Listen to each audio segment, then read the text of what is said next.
Good morning student. आज हम आपसे बात करेंगे ज्योमेट्रिक मीन के बारे में, जिसको कि गुणोत्तर माध्य के नाम से हिंदी में जाना जाता है। Geometric mean is the nth root of the product of a item of a series. It is obtained by multiplying the value of items together and after that extracting the root of the product corresponding to the number of the items.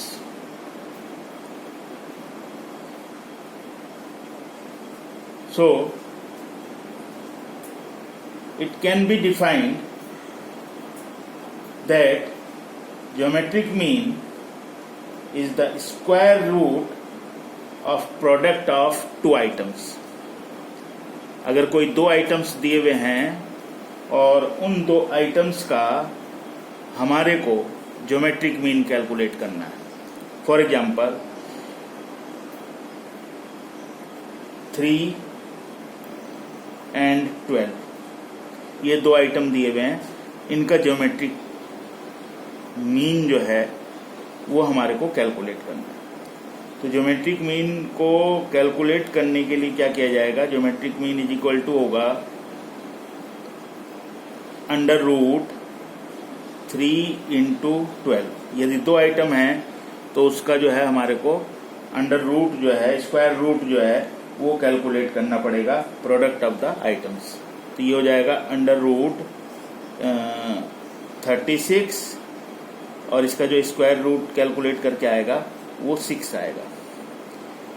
तो यहाँ पर हम देखेंगे कि अगर दो item दिए हुए हैं तो दो आइटम को यदि हम कैलकुलेट कर रहे हैं तो उन दो आइटम को कैलकुलेट करने के बाद उसका जो ज्योमेट्रिक मीन है उनका स्क्वायर रूट दोनों आइटम्स को कैलकुलेट किया जाएगा आफ्टर द मल्टीप्लाइंग, और उसको कैलकुलेट करने के बाद वो आप जो है उसका स्क्वायर रूट निकाल करके ज्योमेट्रिक मीन के रूप में बता सकते हैं। यदि हम ये मान करके चलें कि वी हैव 3 आइटम्स, अगर 3 आइटम्स हमारे पास हैं तो उन 3 आइटम्स का किस तरह से कैलकुलेट करेंगे? फॉर एग्जाम्पल हमारे को जो आइटम दिया हुआ है वो 27 दिया हुआ है, फिर 9 दिया हुआ है, फिर 3 दिया हुआ है। There are n is equal to 3, 3 items दिए और ये कहा गया है कि find out the GM, geometric mean find out कीजिएगा। तो ज्योमेट्रिक मीन को फाइंड आउट करने के लिए अगर 3 आइटम है तो हमारे को जो हमने स्क्वायर रूट निकाला था, अब स्क्वायर रूट नहीं निकलेगा। ये जो n है वो 3 आइटम्स के रूप में आ गए हैं, तो इसके लिए हमारे को जो कैलकुलेट करना पड़ेगा वो क्यूब रूट कैलकुलेट करना पड़ेगा, क्योंकि 3 जो है वो डिनोट करता है क्यूब को, वो उस डिनोट करता है आपका क्यूब को। तो हमारे को जो कैलकुलेट करना पड़ेगा वो इसका क्यूब रूट कैलकुलेट करना पड़ेगा अगर 3 आइटम हमारे को दिए हुए हैं ज्योमेट्रिक मीन कैलकुलेट करने के लिए। देखते हैं किस तरह से इसका क्यूब रूट कैलकुलेट होगा।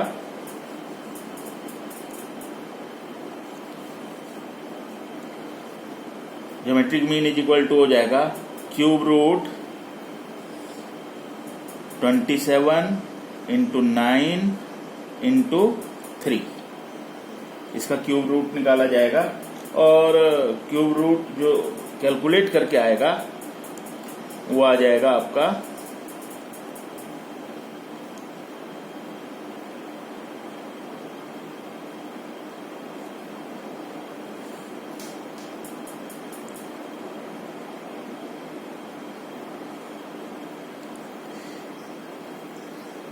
क्यूब रूट कैलकुलेट करना पड़ेगा 729 का, और 729 का जो क्यूब रूट आएगा कैलकुलेट करके वो आ जाएगा 9।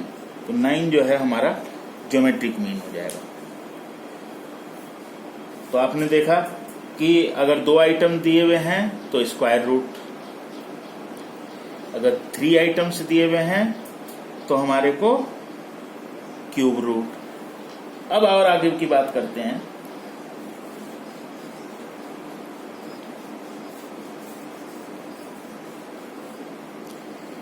यदि हमारे को जो आइटम्स हैं वो 4 दिए हुए हैं, अगर हमारे को 4 आइटम दिए हुए हैं तब क्या करेंगे?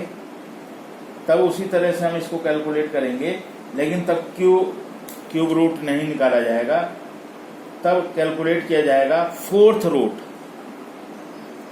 अगर हमारे को n = 4 दिए हुए हैं और आइटम्स, कुछ भी आइटम्स दिए हुए हैं, तो हमारे को क्या कैलकुलेट करना पड़ेगा? उसका 4th रूट कैलकुलेट करना पड़ेगा। मान लिया जाता है कि हमारे को दिया हुआ है 2, 4,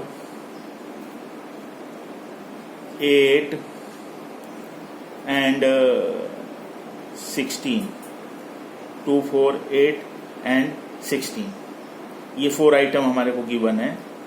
तो हमारे को ज्योमेट्रिक मीन कैलकुलेट करना है, तो ज्योमेट्रिक मीन = हो जाएगा 4th रूट ऑफ 2 × 4 × 8 × 16। इस तरह से इसको हम कैलकुलेट कर लेंगे, ये 4th रूट आ जाएगा। इसी तरह से अगर n जो है वो 5 आइटम दिए हुए हैं तो 5th रूट निकाल लिया जाएगा, 7 आइटम दिए हुए हैं तो 7th रूट निकाल लिया जाएगा। तो ये इस तरह से हम ज्योमेट्रिक मीन को कैलकुलेट कर सकते हैं। अगर हम इसके फार्मूले को सिंबॉलिकली आपको बताएं तो ज्योमेट्रिक मीन = होगा n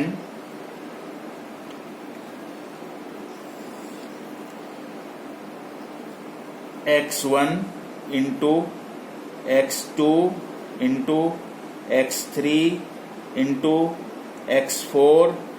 जितने भी आइटम्स होंगे उनको हम लेकर के चलेंगे xn तक, जितने भी आइटम होंगे, और उनका n रूट तक, जितने भी n दिए हुए हैं उन n रूट तक जो है हम उनको कैलकुलेट कर लेंगे। यहाँ n स्मॉल m जो हम बता रहे हैं वो क्या, किसको डिनोट कर रहा है? ये डिनोट करेगा नंबर ऑफ आइटम्स।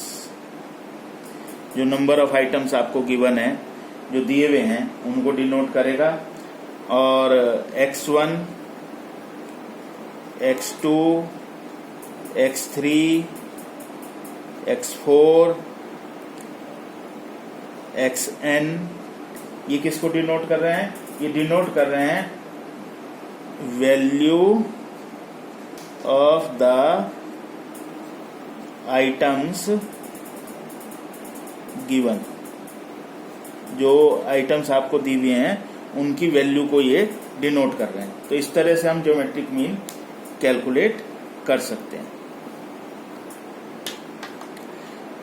अब यहां पर एक प्रॉब्लम यह आती है कि जिस समय हम ज्योमेट्रिक मीन कर रहे हैं, कैलकुलेट कर रहे हैं, तो उस समय यदि ये कोई मेजरमेंट, ये जो x आपको गिवन है, ये x एक बड़ी संख्या में है, लार्ज नंबर में है, क्योंकि इस तरह से जो हम 4th रूट, 5th रूट या 6th रूट ये तो हम कैलकुलेट कर लेंगे, लेकिन यदि उससे ज़्यादा हैं तो अगर हमारे को ज्योमेट्रिक मीन को कैलकुलेट करना है, we have to calculate the geometric mean, तब कैलकुलेशन जो है वो थोड़ी सी कैलकुलेट करने में प्रॉब्लम आएगी आपको और थोड़ी टिपिकल हो जाएगी।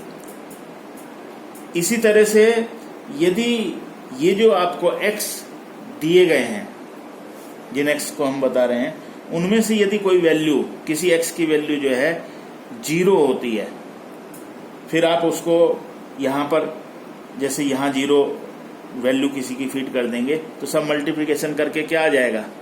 सब मल्टीप्लिकेशन करके बच्चों वो सारा का सारा जो है 0 हो जाएगा। तो ऐसी स्थिति में यदि दी हुई सीरीज में जिसका कि ज्योमेट्रिक मीन कैलकुलेट करना है, उसमें कोई आइटम 0 को डिनोट कर रहा है, तो वहां पर हम ज्योमेट्रिक मीन को कैलकुलेट नहीं कर सकते हैं। वहां पर ज्योमेट्रिक मीन इल डिफाइंड हो जाएगा, वहां ज्योमेट्रिक मीन कैलकुलेट नहीं किया जा सकता।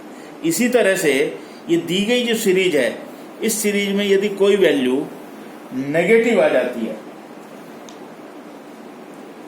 जाती है, तो ऐसी स्थिति में भी यहां पर जो नेगेटिव ज्योमेट्रिक मीन हम उसको कैलकुलेट करेंगे, तो वो बिकम्स एन इमेजिनरी फिगर। वो एक इमेजिनरी जो आंसर है, इमेजिनरी फिगर जो है वो डिनोट करेगा। तो ये ऐसी कंडीशंस थी, ऐसी सर्कमस्टांसेस थी जिनमें ज्योमेट्रिक मीन को जो है कैलकुलेट करना जो है वो संभव नहीं है या इम्पॉसिबल है।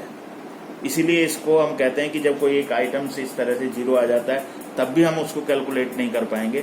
यदि कोई निगेटिव आता है, तो वहां पर जो उसकी वैल्यू को पुट करेगा या शो करेगा, वो एक इमेजिनरी फिगर शो करेगा। तो इसलिए ज्योमेट्रिक मीन को जो है हम वहां पर भी कैलकुलेट नहीं कर पाएंगे।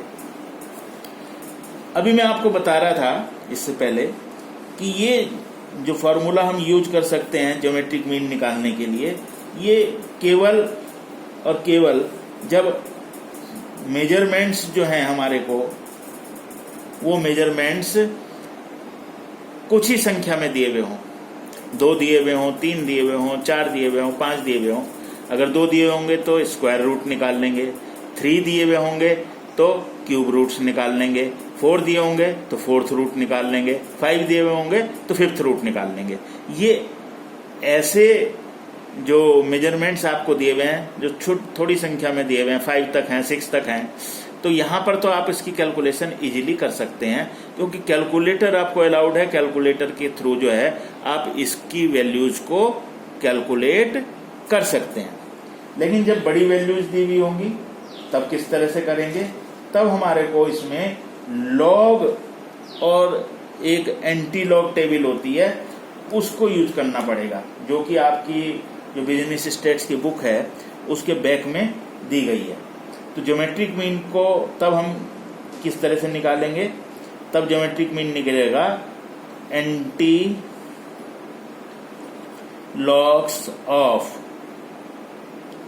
ब्रैकेट स्टार्ट लॉग x1 जो आपको आइटम दिए हुए हैं, प्लस लॉग x2 जितने भी आइटम आपको दिए हुए हैं, plus log x3 plus log x4 plus log xn तक चले जाएंगे हम, प्लस लॉग xn तक, जहां तक भी हमारे को गिवन है, अपॉन इसके अपॉन हम कर देंगे n नंबर ऑफ आइटम्स। फिर इसको हम कैलकुलेट कर देंगे इसका एंटी लॉग। तो ज्योमेट्रिक मीन इस तरह से निकाला जाएगा। तो geometric mean is equal to, इसको अब हम और कर सकते हैं, anti logs of sigma logs x upon n। ये हम इसको इस तरह से सॉर्ट करके फिर इस तरह से हम लिख सकते हैं। तो हमारे को जो लॉग टेबल है, वो लॉग टेबल जो है हमारे को फाइंड आउट करनी पड़ेगी और उसके द्वारा जो है हम इसको कैलकुलेट कर सकते हैं। अब बात यहां पर आती है कि what is the use of geometric mean और special uses of geometric mean, यानी कि ज्योमेट्रिक मीन का जो है कहां पर प्रयोग किया जाता है और क्यों किया जाता है, यूज क्या है। जब हमारे को कैलकुलेट करना पड़ता है compound rate,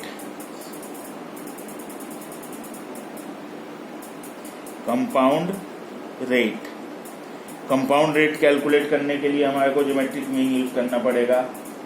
changes in terms of ratio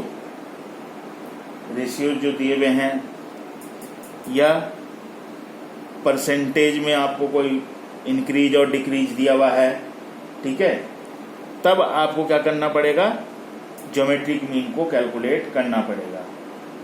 when W का मतलब होता है वेट,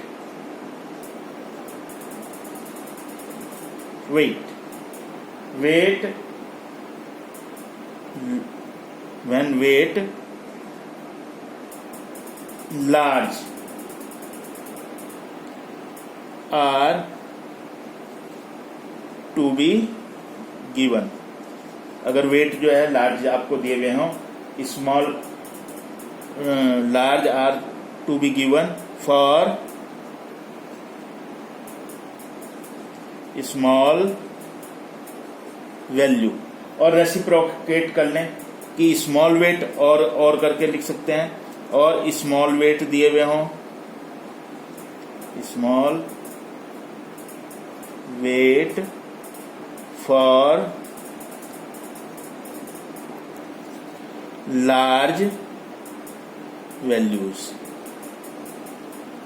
लार्ज वैल्यूज के लिए जो है क्या करना चाहिए, तब यानी कि इसको रेसिप्रोकेट भी कर सकते हैं। अगर हमारे को स्मॉल वैल्यूज के लिए लार्ज वेट दिए हुए हैं या लार्ज वैल्यूज के लिए स्मॉल वेट दिए हुए हैं, तब भी हमारे को ज्योमेट्रिक मीन यूज करना पड़ेगा। और एक ज्योमेट्रिक मीन जो है, जिस समय हम इंडेक्स नंबर जो है फाइंड आउट करते हैं या इंडेक्स नंबर कंस्ट्रक्ट करते हैं, तो भी हमारे को ज्योमेट्रिक मीन जो है बहुत ज़्यादा हेल्प करता है। तब भी हम ज्योमेट्रिक मीन को जो है वो कैलकुलेट करेंगे। तो ये तो था इसका स्पेशल यूज, कंपाउंड इंटरेस्ट को कैलकुलेट करने के लिए, परसेंटेज इंक्रीज और डिक्रीज कैलकुलेट करने के लिए, रेशियोज के जो हमें इंटरप्रिटेट करने हैं, तब वहाँ पर उसको कैलकुलेट करने के लिए जो है हमारे को ज्योमेट्रिक मीन की जो है आवश्यकता होगी। तो देखते हैं हम अब किस तरह से जो है हम इसके क्वेश्चंस को कर सकते हैं। फॉर एग्जांपल x हमारे को दिए हुए हैं, x है 15, फिर इसके बाद हमारे को नेक्स्ट दिया हुआ है 250, फिर है 15.7, फिर है 1.57, फिर है 157, फिर है 105.7,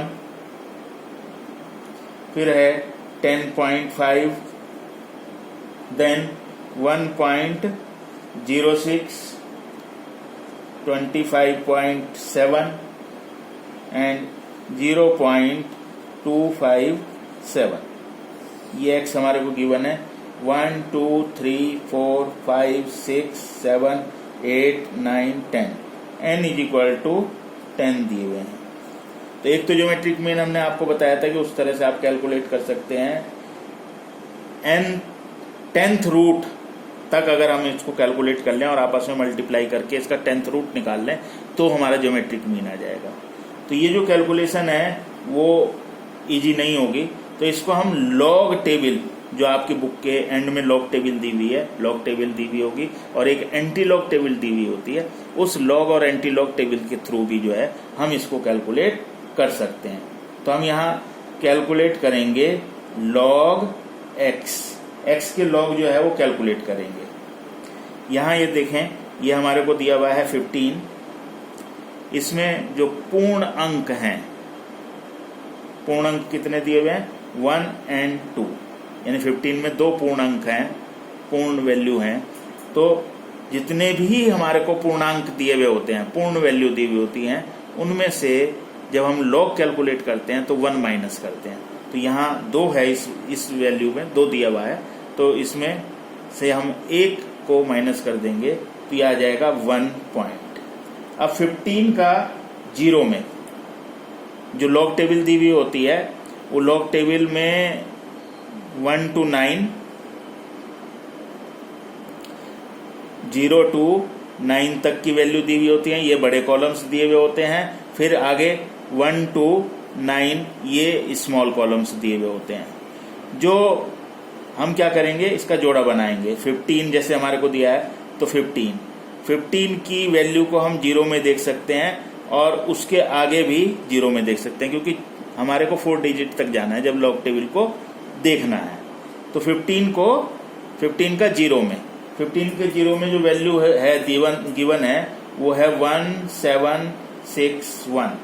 1761 15 का 0 में, यानी कि जो भी आपको वैल्यूज दी हुई हैं उन वैल्यूज को इस तरह से देखना है। जैसे अब 250 है, इस 250 में 1 2 3 पूरे अंक जो पूर्णांक हैं, पूर्णांक का मतलब डेसिमल से पहले पूर्णांक, जो डेसिमल वाले हैं पॉइंट, वो पूर्णांक में काउंट नहीं होंगे।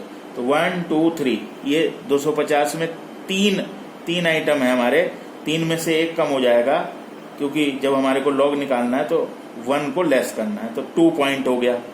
अब हमने इसकी वैल्यू को लॉग टेबल में देखना है, ये 250 है तो पहले जोड़ा बना लिया, क्योंकि जो लॉग टेबल है वो 10 से स्टार्ट होकर के 99 तक की वैल्यूज की देख सकते हैं। तो 25 के बाद जो थर्ड वैल्यू है वो बड़े कॉलम से देखनी है, और जो फोर्थ वैल्यू है वो स्मॉल कॉलम में देखनी है, और दोनों को ऐड कर देना है।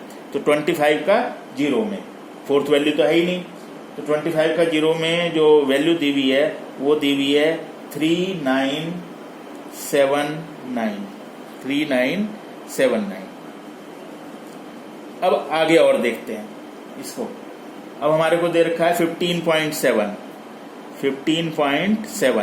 तो इसमें जो वैल्यू है वो कितनी है, 2, तो 1 कम कर देंगे, क्योंकि पॉइंट के बाद वाली वैल्यू को हमें कंसीडर नहीं करना है, पूर्ण वैल्यूज को लेना, उसमें से 1 कम कर देना है। मैं बहुत इजी वे में जो है आपको कैलकुलेट करना और ये लॉग टेबल देखना जो है बता रहा हूं। अब ये आपने 1 पॉइंट लिख लिया। अब हमारा जो जोड़ा है वो हो गया 15 का 7 में, यानी कि बड़ी जो वैल्यू दे रखी है 0 से 9 तक की, उसमें 7 में जो है हम उसको देखते हैं, और ये देख करके आ रहा है हमारा 1959 15 का 7 में, बड़े कॉलम में। इसके आगे हमारे पास है 1.57। अब यहाँ पूर्णांक केवल 1 है, 1, और उसमें से 1 में से 1 को लेस कर देंगे तो ये आ जाएगा 0। अब 15, फिर ये जोड़ा हमारा 15 हो जाएगा, फिर पॉइंट वगैरह कुछ नहीं रहता, ये हमारा जोड़ा बन गया 15 की जो वैल्यू देखनी है वो 7 में देखनी है, तो यही वैल्यू आ जाएगी 1959। अब आगे आपको क्या दिया हुआ है, वो दिया हुआ है 157 में यदि आप देखें तो 3 पूर्णांक है, तो 1 कम कर देंगे तो 2 पॉइंट रह जाएगा। अब 15 का 7 में देखेंगे तो यही 1959 आ जाएगा, 1959। अब इसके आगे नेक्स्ट दिया हुआ है 105.7। इसमें जो पूर्णांक हैं ये 3 हैं, 3 में से 1 कम कर देंगे तो 2 पॉइंट आ जाएगा।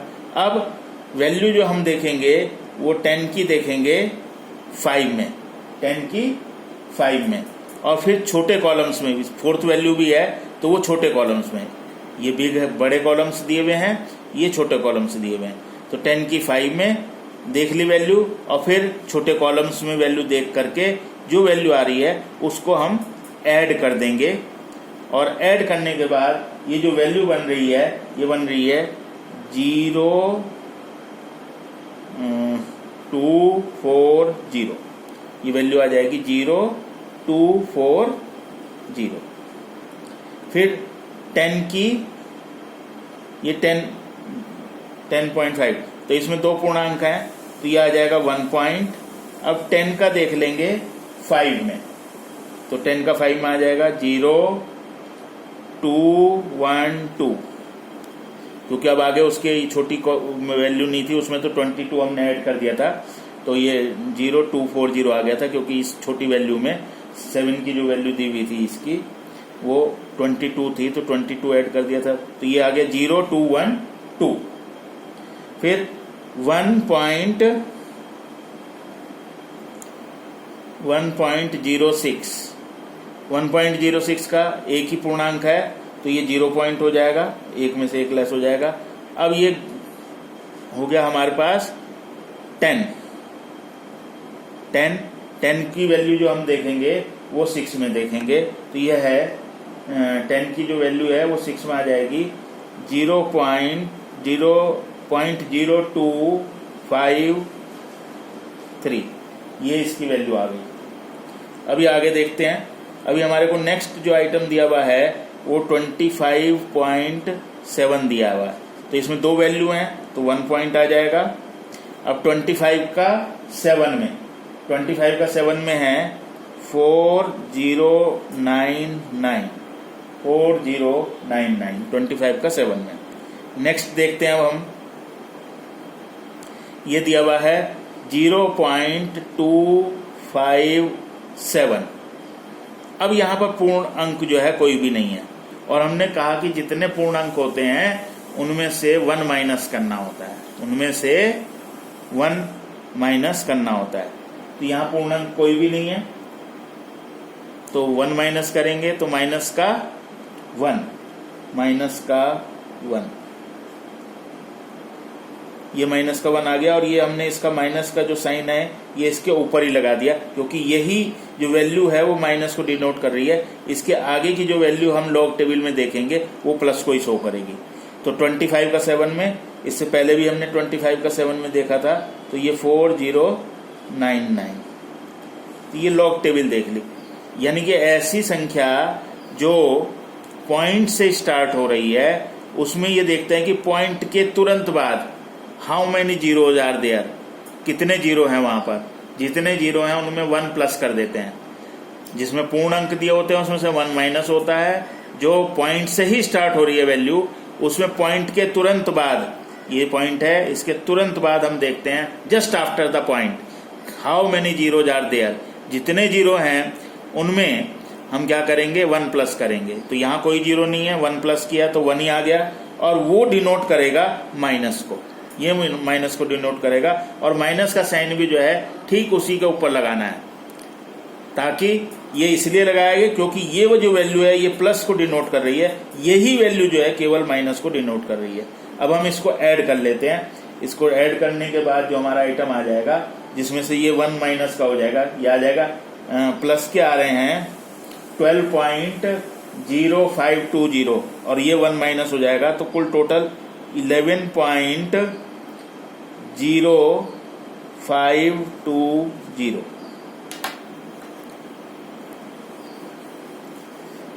ये हमारा टोटल आ गया। हमने अब आपको बताया था ज्योमेट्रिक मीन का formula. Geometric mean is equal to होता है anti logs of bracket start sigma logs x upon n is equal to anti logs of sigma logs x आया है 11.0520 डिवाइडेड बाय n है हमारे पास 10। एंटी लॉग्स ऑफ, अब इसको divide कर लेते हैं, यह आ जाएगा 1.1052। अब 1.1052 का जो है एंटी लॉग टेबल में हमने इसको फाइंड आउट करना है। अब एंटी लॉग टेबल देखें तो एंटी लॉग टेबल भी जो है लॉग टेबल की तरह से स्टार्ट होती है 0.10 से स्टार्ट, यानी कि वो जो स्टार्ट हो रही है 0.10 से लेकर के 0.99 तक। तो हमारे को जो वैल्यू देखनी है वो पॉइंट से जो स्टार्ट हो रही है, यानी 0.10 के देखना है बड़े कॉलम्स में 5 में और छोटे कॉलम्स में 2 में, और फिर उसको ऐड कर देना है। तो ये जो वैल्यूज देख करके आ जाएगी हमारी 110 की 5 और 2 में एंटी लॉग टेबल में। तो ये आ रहा है हमारा ऐड करने के बाद 1275। अब हमारे को यहाँ पर पॉइंट को फिक्स करना है, डेसिमल पॉइंट को फिक्स करना है। यहाँ वैल्यू कितनी है, ये वैल्यू दे रखी है 1। जितनी वैल्यू यहाँ पॉजिटिव वाली होगी 1 2 3 4, उसमें 1 प्लस कर दीजिए। तो यहाँ 1 में 1 प्लस किया तो कितना आ गया 2। शुरू से आगे से आपको वो जो डेसिमल पॉइंट है वो फिक्स करना है। तो ये 1 है, 1 में 1 ऐड किया तो 2 आ गए। तो हमारे को जो डेसिमल पॉइंट फिक्स करना है वो 2 के बाद करना है, शुरू से 1 2। यहाँ पर हमारा डेसिमल पॉइंट फिक्स हो जाएगा और ये हमारा ज्योमेट्रिक मीन कैलकुलेट हो जाएगा। ये हमने ज्योमेट्रिक मीन को कैलकुलेट कर दिया। तो जितने भी एक्स दिए हुए हैं सबसे पहले उनके लॉग्स को फाइंड आउट किया। लॉग्स को फाइंड आउट करने के बाद उनको ऐड कर लिया। ऐड करने के बाद ज्योमेट्रिक मीन का फार्मूला फिक्स कर दिया। जो फार्मूला था उसको लगा दिया और फार्मूला लगाने के बाद anti logs of 11.0520 divided by 10, तो एंटी लॉग्स ऑफ 1.1052 आ गया। फिर एंटी लॉग टेबल जो है स्टार्ट होती है, हमने बताया था पॉइंट से स्टार्ट होती है। तो 0.10 से लेकर के 0.99 तक वो वैल्यू है हमारे को उसमें दी हुई होंगी। तो उसी तरह से हमने 10 का 5 यानी कि थर्ड वैल्यू को बड़े कॉलम्स में देखना होता है और फोर्थ वैल्यू को छोटे कॉलम में देखना होता है। दोनों को ऐड कर दिया, ये आ गया 12.75, सॉरी 1275 आ गया। अब डेसिमल को फिक्स करना है। डेसिमल को फिक्स करने के लिए जहां हम एंटी लॉग की वैल्यू देख रहे हैं वहां पर पूरे अंक पॉइंट से पहले की जितनी वैल्यू दे रखी है उनमें 1 ऐड करना है। 1 ऐड करने के बाद 1 में 1 ऐड करेंगे तो 2 आ गया। डेसिमल पॉइंट जो फिक्स होगा वो आगे से होगा 1 2, 2 के बाद डेसिमल पॉइंट लगाना है तो 12.75। ये हमारे को आंसर मिल जाएगा। तो मैं समझता हूं कि ये ज्योमेट्रिक मीन जो है आपको क्लियर हो गया होगा कि किस तरह से ज्योमेट्रिक मीन को जो है कैलकुलेट करना है।